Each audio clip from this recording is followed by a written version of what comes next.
चिराग समो देव न भूतो न भविष्यति।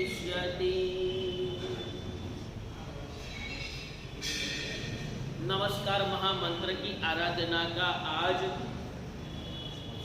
8वां दिन, 7 दिन हाथ से निकल गए।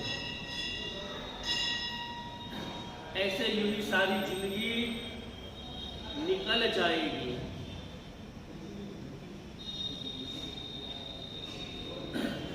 जितनी भी जिंदगी बची है उसे साधना में लगानी है, स्व की साधना करनी। जिस दिन से जन्म हुआ उसी क्षण से आगे बढ़कर कहूं तो जिस दिन माता के घर में अवतरण हुआ तब से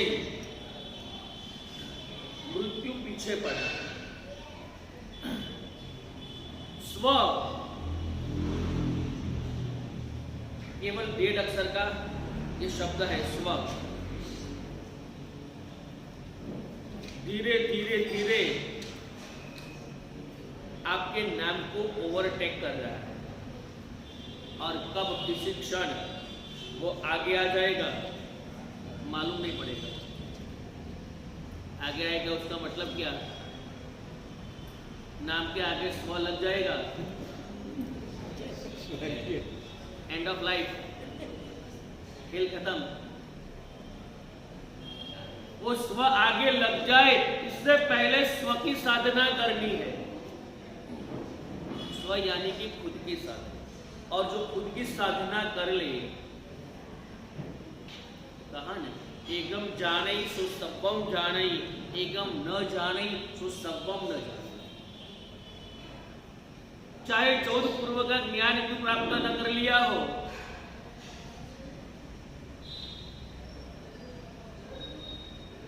अभवी की आत्मा भी 9 पूर्व तक का अभ्यास करता है और माखी की पंख भी न डुबाए ऐसा चारित्र का पालन करता है। इतना ज्ञान होने के बावजूद भी केवल एक आत्मा को वो नहीं जानता है। आत्मा के लिए क्रिया नहीं है, केवल संसार परिभ्रमण के लिए, संसार के सुख के लिए ही इनकी क्रिया है। तो संसार में रखड़ पट्टी के सिवा उसे कुछ नहीं मिलता। और जो एकम जाने सो सबम जाने, उसके पास कुछ भी ज्ञान नहीं है। मास्तुस मुनि, शास्त्रों में इनका वर्णन आता है। मास्तुस नाम तो कुछ दूसरा था, चारित्र लिया लेकिन ज्ञानावर्णीय कर्म का इतना घोर उदय है, इतनी भी कोशिश करता है फिर भी उसे याद नहीं रहता। गुरुदेव ने कहा एक काम करो, आगे कुछ भी पढ़ना नहीं है, केवल इतना पढ़ लो, महातुष मारुष। यानी कि चाहे कैसी भी परिस्थिति आ जाए आपको खुश भी नहीं होना है और आपको क्रोध भी नहीं करना है, किसी के पर उठना भी नहीं, कभी आनंद भी नहीं और कभी किसी के ऊपर द्वेष भी नहीं। ऐसे संभाव में रहना है। इतना ही शब्द मुखपाठ करने के लिए दिया, मातुष महारुष। लेकिन इतना शब्द भी इन्हें याद नहीं रहा और मातुष और मारुष की जगह मास्तुस मास्तुस कर रहे हैं। इसलिए इनका नाम मास्तुस मुनि पड़ गया। फिर भी इतना नहीं, ज्ञान भी नहीं था। मास्तुस इतना भी, मातुष मारुष इतना भी नहीं बोल पाते थे, लेकिन इनकी बार अंदर वेदना थी कि मैंने कितने निकाचित कर्म किए होंगे, इतना भी मैं मुखपाठ नहीं कर पाता हूँ। मेरा कितना कम भाग्य है गुरुदेव, सारे लोग इतने इतने प्रयत्न कर रहे हैं, फिर भी इतना शब्द भी मुझे याद नहीं रहता। अपने आप को कोसता है, मैं कितना कम भागी हूँ। परिणाम यह आया कि वो मुक्ति पद का भागीदार बन गए, वो सिद्धि पद प्राप्त करने में सफल रहा। और चाहे कितना भी ज्ञान हो, लेकिन अगर आत्मा के लक्ष्य के बिना चाहे जितनी भी क्रिया हो, वो केवल संसार परिभ्रमण, संसार के सुख के लिए। कल भी मैंने बहुत सारी बातें बताई थी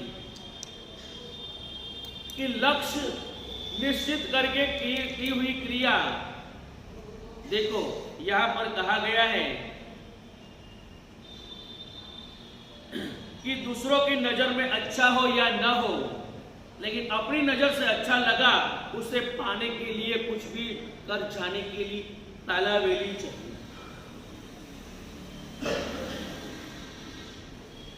इन सब में ऐसी तालावेली थी, लक्ष्य उनका अच्छा था या बुरा था, लेकिन उसको प्राप्त करने के लिए सारी जिंदगी दांव पर लगा।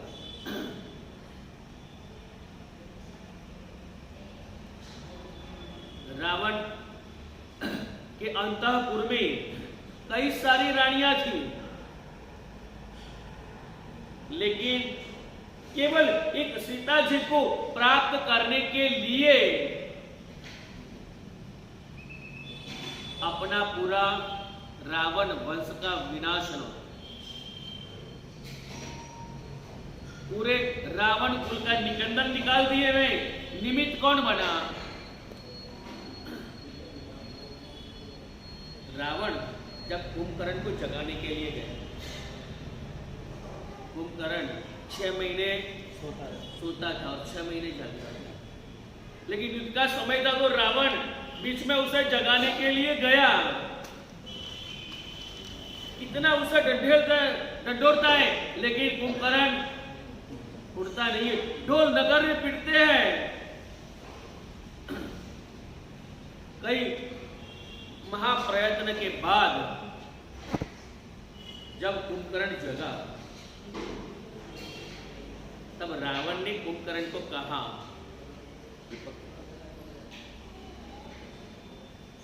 कि तू क्या करता है, दिन भर इतने महीनों तक सोता रहता है, तब तू जीवन में कुछ कर पाएगा नहीं। रावण कुंभकर्ण को कहता है, बड़ी समझने की बात है,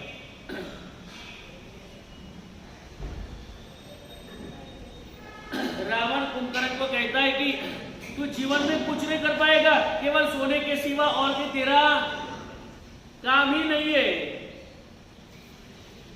तब कुंभकर्ण ने बहुत बड़ी बात बताई। कुंभकर्ण ने कहा, भैया मैंने सोकर के क्या खोया और जाग करके तूने क्या पाया? कितनी बड़ी बात बताई। सो करके मैंने तो कुछ खोया नहीं है, लेकिन जग करके तूने पूरा रावण वंश का विनाश को न्योता दे दिया। ऐसी स्थिति है। लक्ष्य की बात है तो सीता जी ने भी अपने सिर की रक्षा के लिए इतना अथाग प्रयत्न किया। रावण के कब्जे में रहने के बाद भी अपनी पवित्रता को दाग नहीं है। रावण इतनी आजीजी काला वाला करता है, सारा राज्य न्यौछावर कर देने के लिए तैयार है, लेकिन सीता ने क्या कहा? केवल राम के सिवा अन्य किसी का स्थान मेरे मन में नहीं। केवल लक्ष्य होना चाहिए, कुछ भी हो जाए, कैसे भी विकट परिस्थिति में आए, अपने मन स्थिति को नहीं बदलना, अपने लक्ष्य को छोड़ना नहीं है। परीक्षा तो होगी, एक लक्ष्य नक्की किया हो तो उसे पाने में दिक्कतें तो बहुत सारी आएगी, लेकिन उस दिक्कतों को पार करता है वही मंजिल पहुंचता है। घर से निकले, रास्ते में भी कितने कंकर आए, हम लोग भी यहाँ कुछ निकलते हैं, नंगे पांव निकलते हैं, और आपकी टूटा हुआ रोड, छोटी छोटी कंकर पैर में ऐसी चुभती है, फिर भी उस वक्त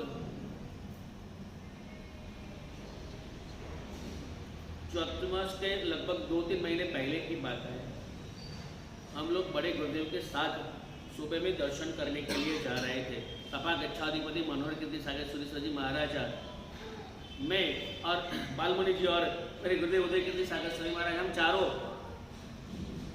परमात्मा के दर्शन के लिए अहमदाबाद जा रहे थे आयोजन नगर में।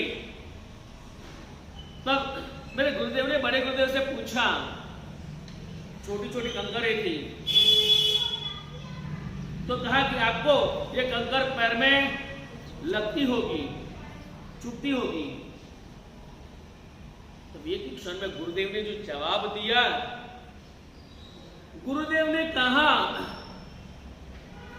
मरुदेवा माता के शिव को याद करो, केर के भव में कंथेर के झाड़ के पास केर का झाड़ था, हवा आती, दोनों पत्ते आपस में घिसते, पूरा पत्ता चलनी जैसा हो जाता, छिल छिल हो जाती। उस वक्त भी ऐसी संभाव दशा वनस्पति काय के जीव में भी, उस गति में भी मरुदेवा माता के जीव ने निगोद से निकला है सीधा, धर्म का कभी प्राप्त नहीं हुआ है, क्योंकि निगोद से निकल के सीधा करके झाड़ में आए हैं, उस वनस्पति काय में आए हैं। उस वक्त कैसी संभाव दशा, उस जीव की किलामना के आगे तो ये वेदना कुछ भी नहीं है। ऐसा जवाब भी ऐसी क्षण में, ऐसी मोमेंट में याद आना, हर वक्त इनका मनन चिंतन चालू हो तब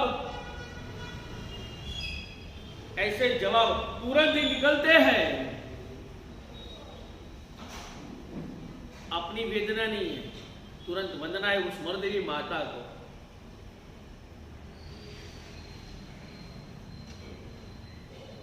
लक्ष्य के पाने के लिए कुछ भी करना पड़े,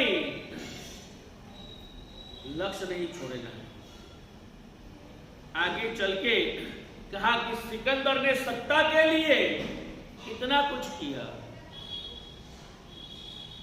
केवल सत्ता पाने की लालसा में कितने युद्ध किए, विश्व विजयी बनना था। अंत में उसके हाथ में क्या आया? मैंने पहले भी एक बात बोली थी कि सिकंदर जब दिग्विजय करने निकला था, भारत पहुंचा, तब इनके धर्म गुरु ने उनको कहा था कि भारत जाता है तो 2 जगह पे जरूर जाना। कौन सी 2 जगह? तुब्बे जाना, अहम न जाना में।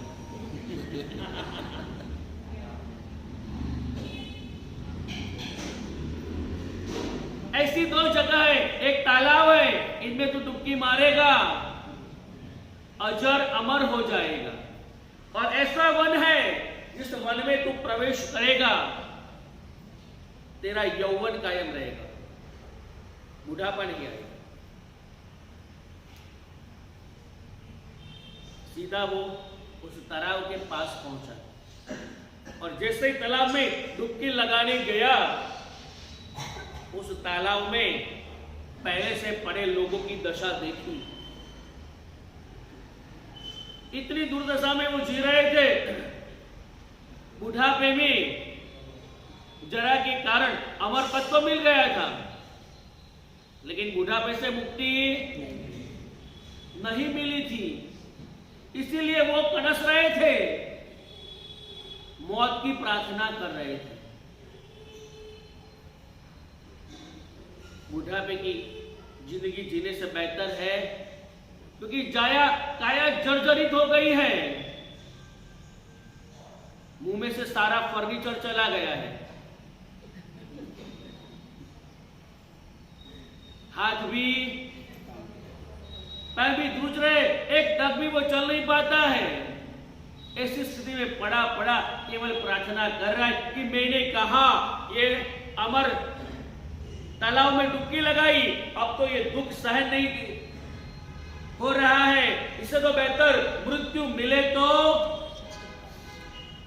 मृत्यु के लिए प्रार्थना करते हुए लोगों को देखा और सिकंदर ने सोचा कि यहां पर तो अपना काम नहीं है, अगर मैं भी यहां पे डुबकी लगा दूंगा और जो अगर हो जाऊंगा और बुढ़ापा मेरा नहीं गया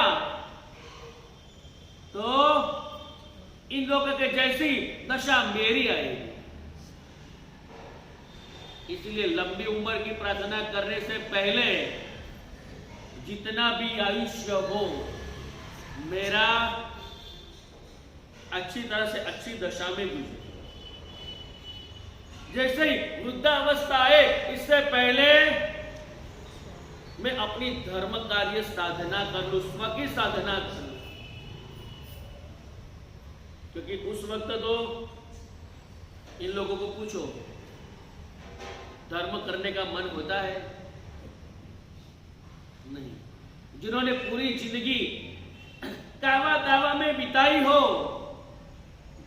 इनकी लास्ट जिंदगी भी कैसी जाएगी और धर्म कार्य में इनकी जिंदगी जाएगी।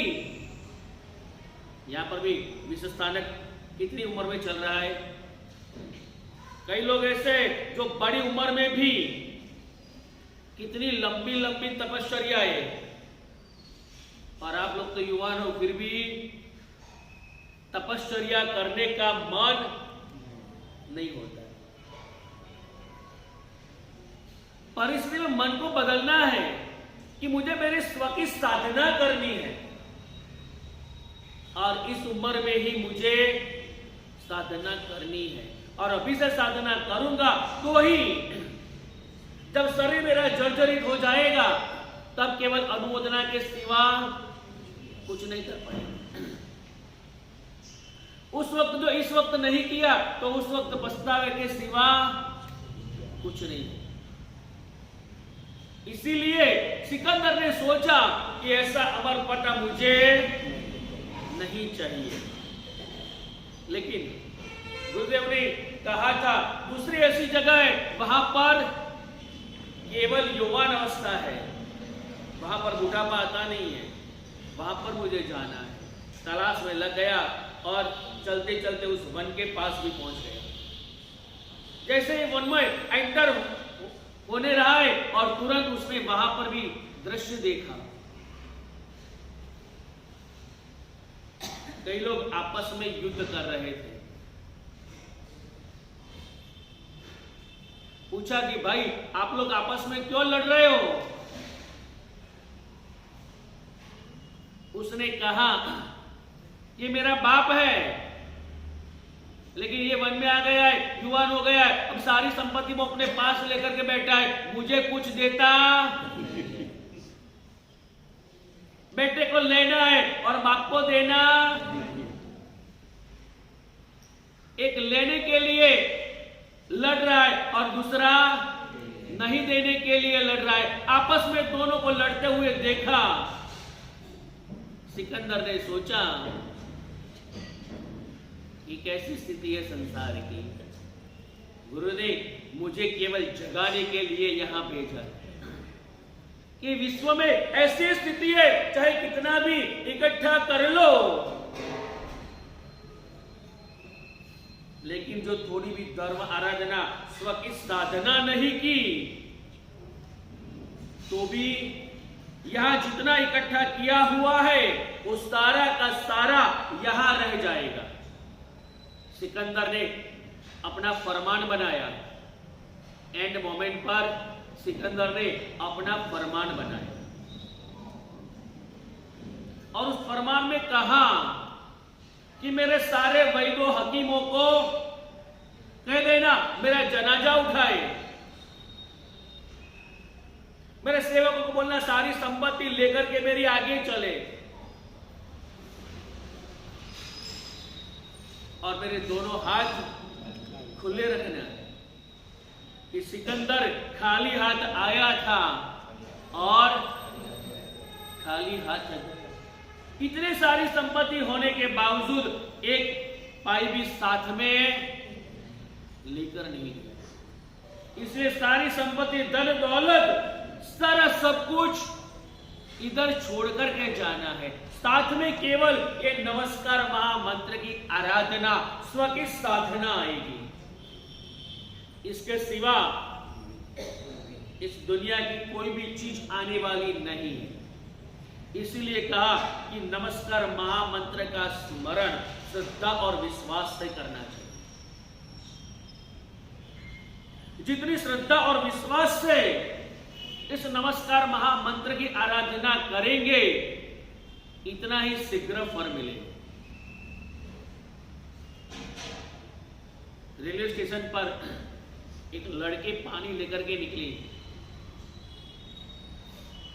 एक सेठ ने पूछा कि पानी का दाम क्या है? उसने कहा 50 पैसा। वो सेठ ने कहा 25 पैसे में एक गिलास नहीं देगी। तब उस लड़की ने जो जवाब दिया कि सेठ ये पानी आपके काम का नहीं है। क्या कहा? लड़की ने कहा सेठ ये पानी आपके काम का नहीं है। बोले कि क्यों? मुझे भी पानी पीना है। बोले कि नहीं, आपको जमकर के प्यास नहीं लगी है और ये पानी उसके लिए है जिनको जमकर के प्यास लगी हो। सेठ ने कहा ऐसा क्यों कर रही है? तो बोले कि जिनको जमकर के प्यास लगी हो वो पानी का कभी दाम नहीं पूछता, वो तो पहले पी लेता है, अपनी प्यास मिटा देता है। मैं आप सभी को पूछ रहा हूं, नवकार मंत्र जपने की प्यास लगी है? और लगी हो इनकी दशा कैसी हो? वो नवकारमय बन जाए। और मंत्र की भी ताकत है। आप जितनी श्रद्धा से गिनेंगे इतने फोर्स से आप उस मंत्र का स्मरण करते हैं, इसके ऊपर उसका फल का आधार है। बंदूक की गोली है, आप ऐसे मारोगी कितनी लगेगी? जरा सा छू करके नीचे गिर जाएगी। अगर जोर से किसी को मारेंगे तो जरा सा वही कोई सामान्य बंदूक में लगा करके उसे मारेंगे, सामान्य व्यक्ति को घायल करेगा और उसको वो 303 रिवॉल्वर में लेकर के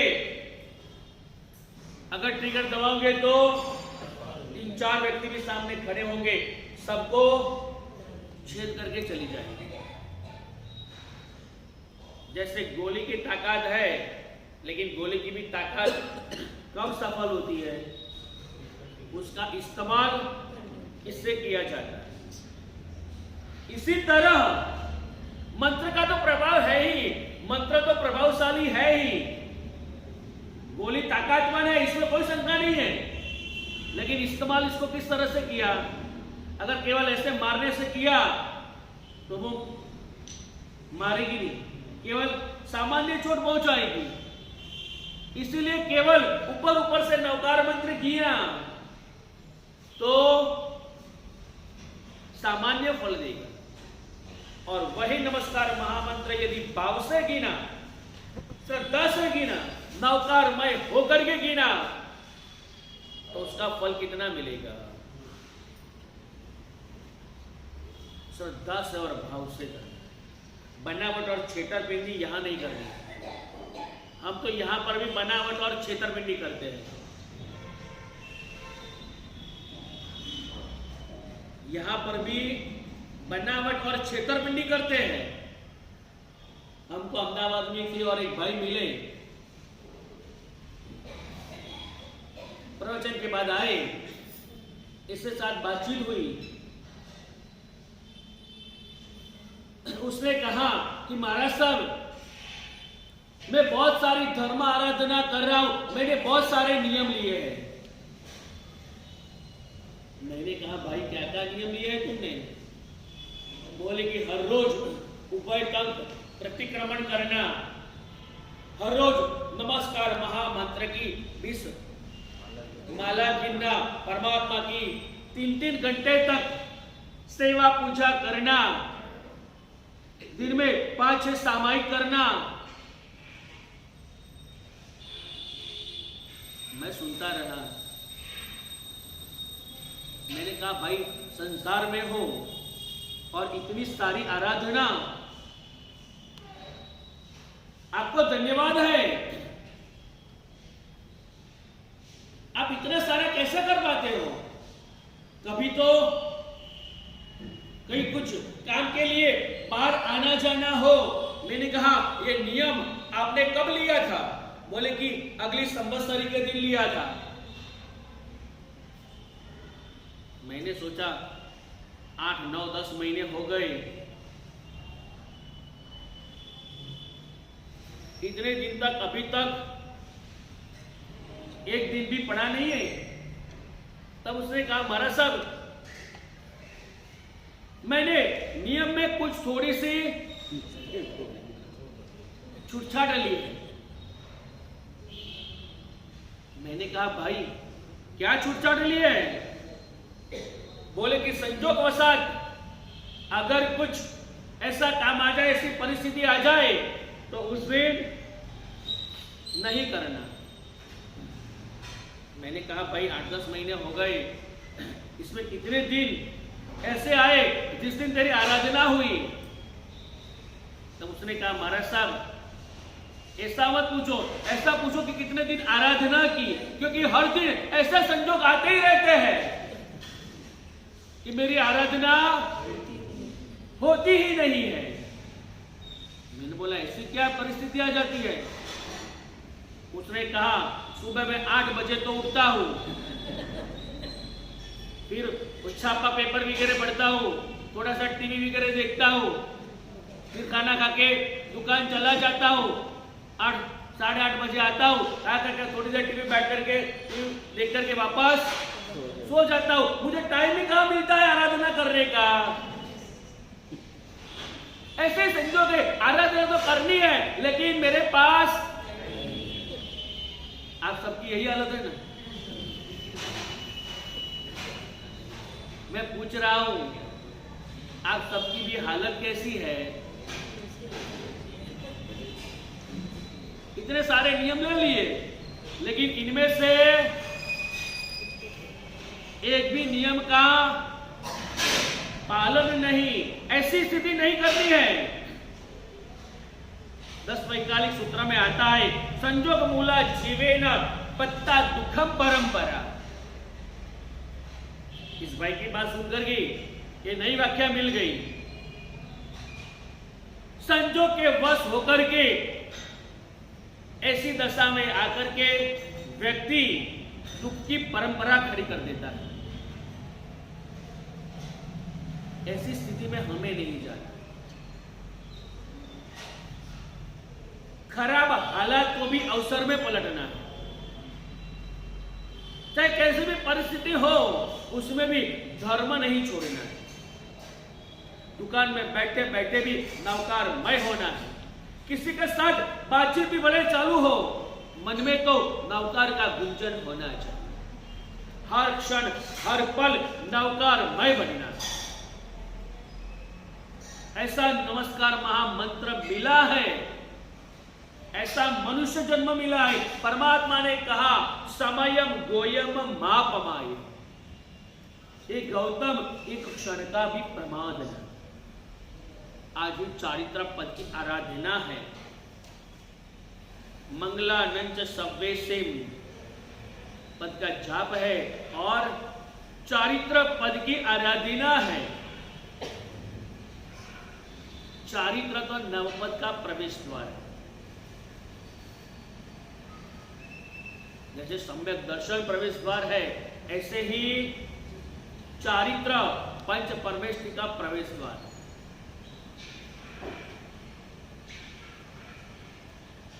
परमात्मा ने कहा समयम गोयम मापमाएह, हे गौतम एक क्षण का भी प्रमाद न कर। गौतम स्वामी प्रमादी थे?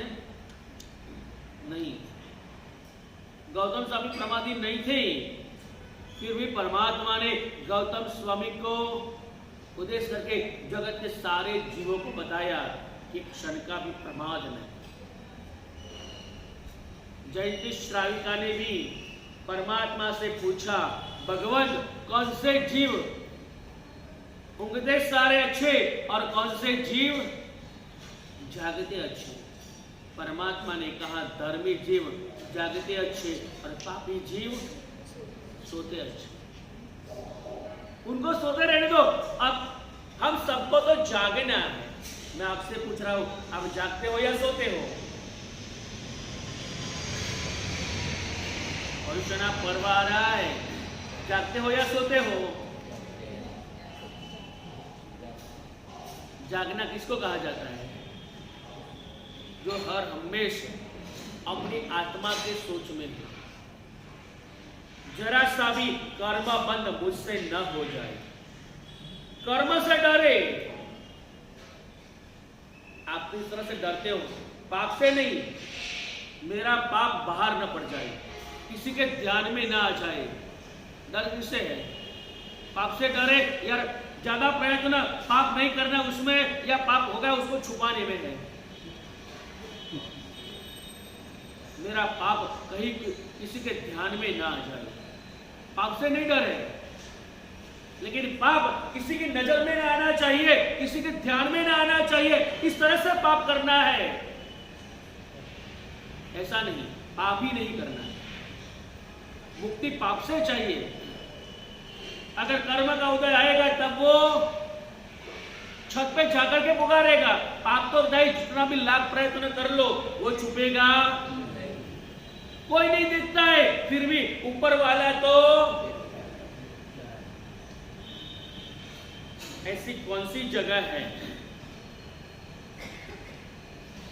दो लड़के को कहा ये चीज है, ऐसी जगह पे जाकर के खा करके आओ जहां पर कोई आपको देखता ना हो। इस दुनिया में ऐसी कौन सी जगह है जहां कोई भी नहीं देखता, वहां पर भी ऊपर वाला तो, इनकी नजर में तो सब कुछ है। इसीलिए पाप से डरो। पाप छुपाने का प्रयत्न नहीं चाहिए, पाप से मुक्ति के लिए प्रयत्न करना है। ऐसा मनुष्य जन्म मिला है, बस नवकार मैं बनना है। ओम ह्रीम नमो अरिहंतानम, ओम ह्रीम नमो सिद्धानम। जैसे जैसे ही एक एक माला का पद गिरे, आज मंगलानंच सव्यसेम, सर्वल मंगलों में प्रथम मंगल जैसा ये नमस्कार महामंत्र है। इसकी आराधना करके, उपासना करके नवकार में बने और पंच परमेष्टि में अपना स्थान निश्चित बने। ऐसे मंगल शुभकामना। इतना कहने में परमात्मा की आज्ञा भी तो कुछ कहा गया हो। सकल संघ के समक्ष त्रिविध त्रिविध इच्छामि दुक्कड़म। बोलिए शंखेश्वर काशीनाथ भगवान